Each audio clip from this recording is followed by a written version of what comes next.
Walker family, you've been deeply wounded by this tragedy. Our community is deeply wounded. People all across the city of New York are deeply wounded. Yeah.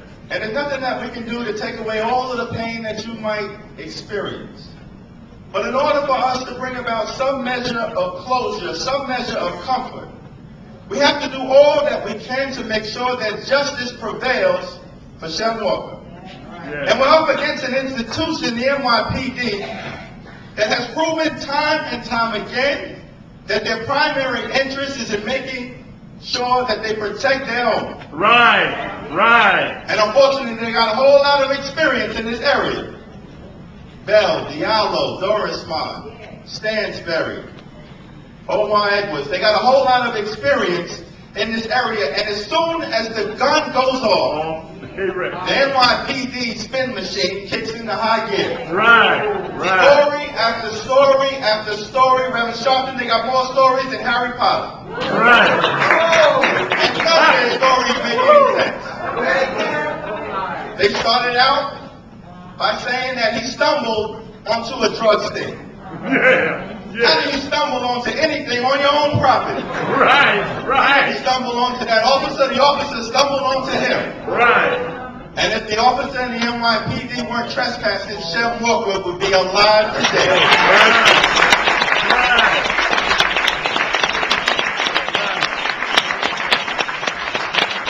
As I told, they then said that Shem Walker came out of his mother's house and started pummeling the officer. No history of violence.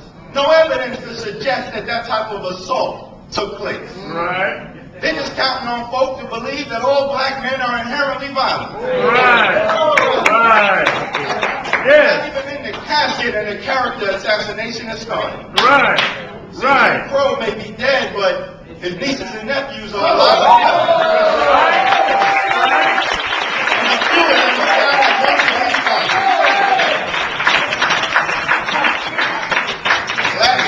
Lastly, Councilwoman James, didn't they say that the officer couldn't hear Mr. Walker ask him to leave the property because he was wearing an earphone and the volume was too high? Now they just think that we just ignorant Negroes. Right. That makes no sense. It got more holes in it than a golf course. When you think about it, the officer was supposed to be under deep cover. Right. Monitoring a drug sting. But we're expected to believe that he was sitting out on a front stoop in plain view looking like a Secret Service agent. It makes no sense. Right. And as Councilwoman James said, even if you want to give some credence to the notion that he was wearing an earpiece and the volume was too high, the only person who can make that representation is the shooter himself. Right. And the law says that the NYPD is prohibited from talking to the shooter while there's a pending criminal investigation. And they maintained to us, as the DA said the other day, Rubenstein, that the NYPD hasn't talked to the shooter. They've complied with the law. So essentially, they're just making stuff up. Because there's no way for them to know whether the volume was too high. And how can you be distracted and not hear when he's standing a few feet away from you? And so we're going to do everything that we have to do to bring about justice. We're going to agitate. We're going to legislate. Litigation, criminal investigation. We will not rest, Walker family, until justice prevails. Hakeem Jeffries. Security, y'all make another aisle over here and here. These people have to stand up in the back. We got an overflow crowd. Y'all need to help me buy a new house of justice.